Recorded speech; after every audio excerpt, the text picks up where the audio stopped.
The opening race of the IRL calendar takes place here at the 65,000 capacity Homestead Miami Speedway in Florida. Since its first inclusion in the IRL calendar in 2001, Miami's 1.5-mile low-banked oval has seen plenty of fast and close racing, proving popular with drivers and fans alike. Racing at Miami is no pushover. It's a track that requires your full attention in order to drive effectively. The structure of the circuit is such that you're going to spend more time in the turns than you are on the straightaways. So that's when you're going to have to do your passing. Unless these maneuvers are timed carefully, you're going to slip out of the groove and into the wall. So be careful and concentrate on the task at hand. The cars running at Miami are set up with the lower downforce speedway wing configuration. This is the first race of the season, and champions here are made of those who put in steady laps and keep their noses clean. Don't sacrifice your car in order to gain positions.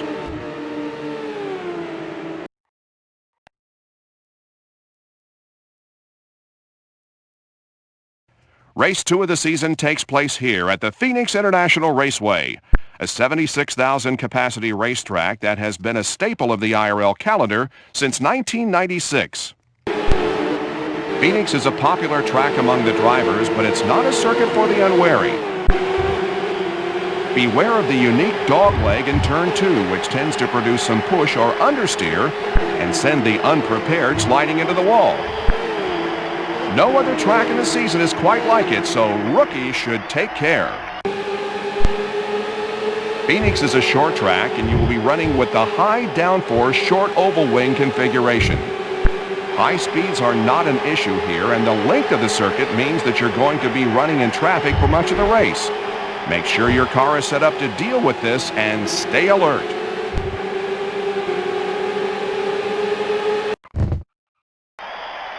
Third race of the season, and we arrive here at the California Speedway in Fontana, about 50 miles east of Los Angeles. Opened in July of 1997, this is one of the most modern racing facilities in the U.S. The circuit is 2 miles in length. It's a high-bank D-shaped oval where cars run the standard lower downforce speedway wing configuration. High speeds in excess of 220 miles an hour are common, and the wide straights and multiple racing grooves make for some exciting and close racing action. Everyone is going to be racing flat out here, so make sure your car is set up with that in mind. Also beware that the track is quite bumpy, and adjust your ride height and suspension accordingly.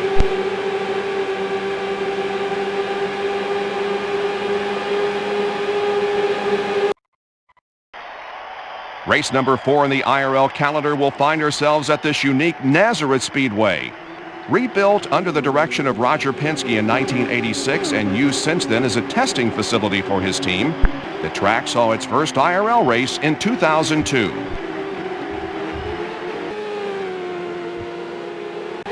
The Nazareth circuit has a notorious reputation for being difficult to drive. The turns have a banking of between 3 and 6 degrees, and a fast, smooth racing surface can lure you into a false sense of security. The stings in Nazareth's tail are its elevation change of 34 feet, a downhill backstretch, an uphill front stretch, and the unusual nature of its turns. Officially, there are 4 turns, although the track's D shape makes this fact highly debatable. The short nature of the Nazareth circuit means your car will be running the high downforce short oval wing configuration. You need to be careful all the way through a race on this unusual track and make sure your car is set up just right for those elevation changes, and the fact that you're going to spend much of your race in traffic. Despite its unique layout, though, Nazareth has been called the world's fastest mile, and races here are always exciting.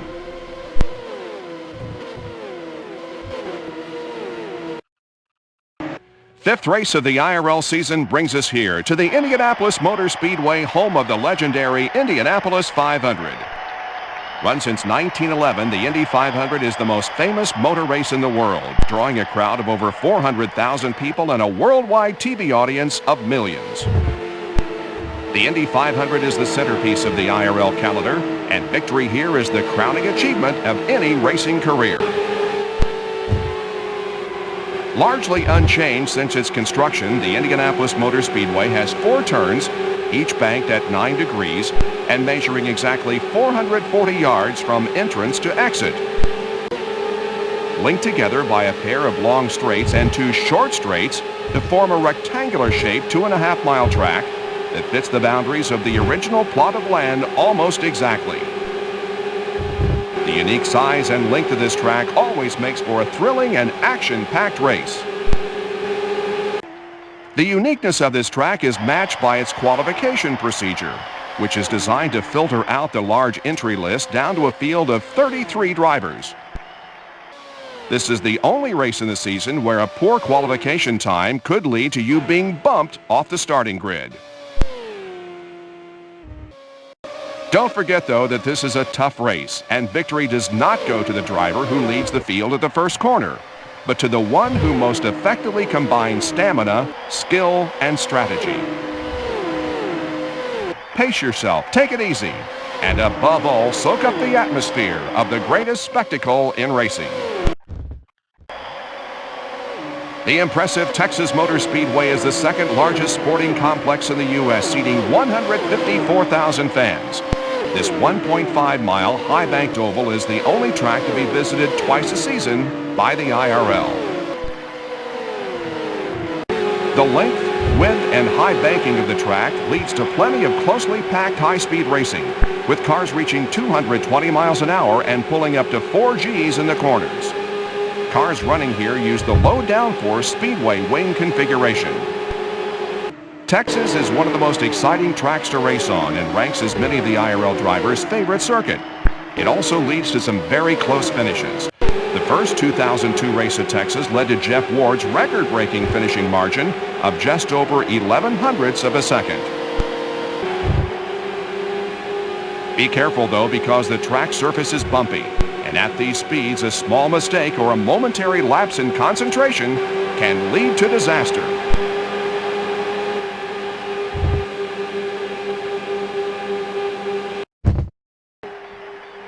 The Indy Racing League marks the midpoint of the season by coming here to Pikes Peak International Raceway, a regular fixture on the series calendar since the track's construction in 1997.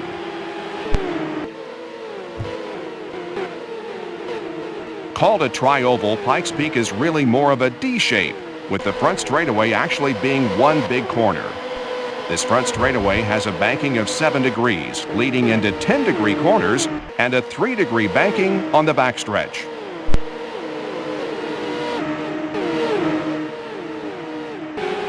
This makes for fast racing on this track, but with a length of around 1 mile, it also means that there is going to be a lot of lap traffic to deal with. Because of this, the cars run the high downforce short oval wing configuration. Finally, you'll have to contend with the circuit's environment. At nearly a mile above sea level, the air is awfully thin up here, which means that you're going to lose about 600 pounds of downforce and about 100 horsepower from what you're used to. And it's also going to make slipstreaming less effective. So keep this in mind when on the track.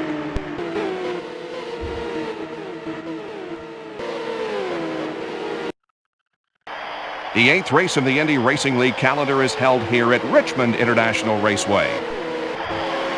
This 3/4-mile D-shaped oval has paid host to the IRL Series since 2001. Richmond has a smooth surface and a constant 60-foot track width, but its short length means you're going to be in traffic for much of the race. As a result, the large wing, high downforce car configuration is used for this race. The track has 2 main grooves, but beware of the high one, which has a sting in its tail at the apex of turn 2, which quickly flattens out on the exit. This has caught out a number of drivers in previous races, sending them off the racing line and into the wall.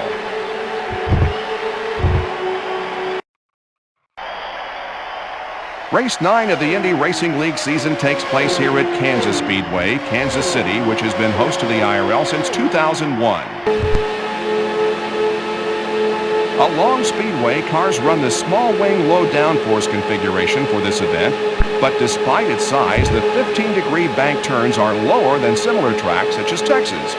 As a result, there is only one effective groove through the corners, which will restrict your overtaking at these points.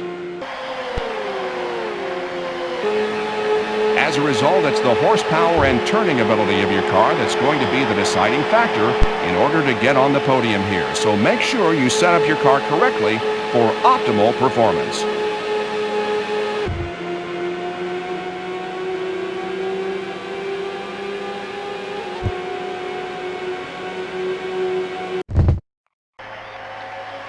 Race 10 of 15 takes place here at the Nashville Superspeedway in Lebanon, Tennessee. Nashville Speedway's concrete track surface is unique in the IRL series and provides significantly less grip than regular asphalt. The track at 55 feet wide is also rather narrow and bears a rough surface. Combined with the fact that a driver will pull between 4.5 and 5 Gs in the corners, these factors make Nashville a very demanding track to drive. You're going to have to time your passing very carefully here at Nashville. The lack of grip means that the high groove in the mid-corners is a very precarious place to be, and is usually a free ticket to take a closer look at the wall.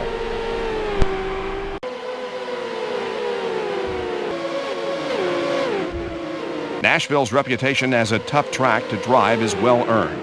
Take care here and remember that finishing the race and earning championship points are much more important than going all out for victory and making a mistake.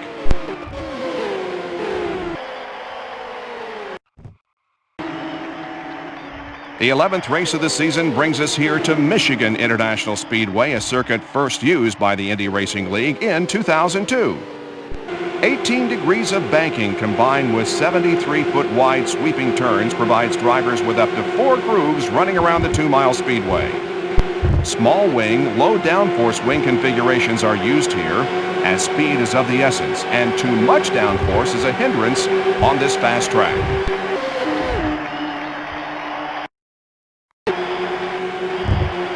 Race 12 of 15 is held here at Kentucky Speedway in Sparta. This fast 1.5-mile tri-oval has paid host to the Indy Racing League since 2000. This is a high-speed, high-bank track, and the cars run the low downforce speedway wing configuration, but the track is narrow, especially in the corners, where there is generally only one effective groove. Try not to get too high in the corners here and be prepared for some very tight, close-packed racing. With 4 races, including this one, left in the season, you're now entering a critical phase in the championship. Every point you earn here and in subsequent races are going to directly affect your chances of a good finishing place in the championship. Set your targets and drive to the best of your ability.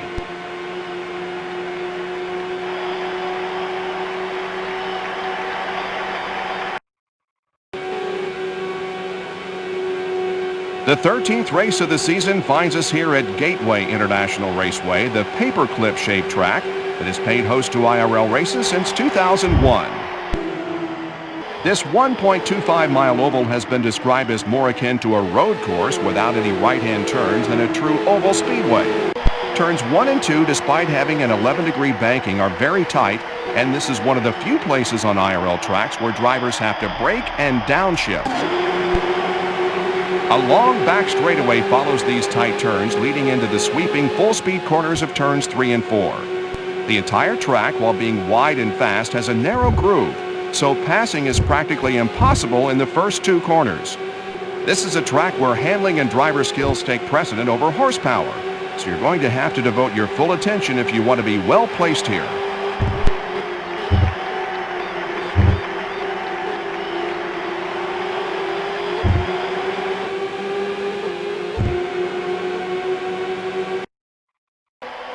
The penultimate race of the season is here at the popular Chicagoland Speedway in Joliet, Illinois.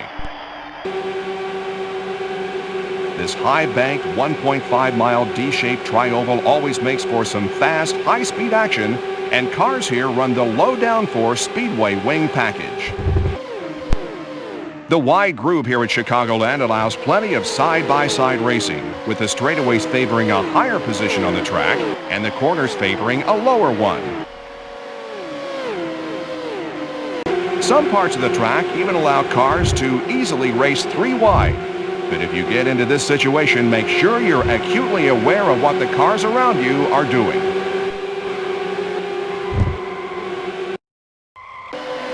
The final race of the season, and we make a second visit to the high-banked, high-speed Texas Motor Speedway. Again, the cars will be running the low downforce Speedway wing configuration.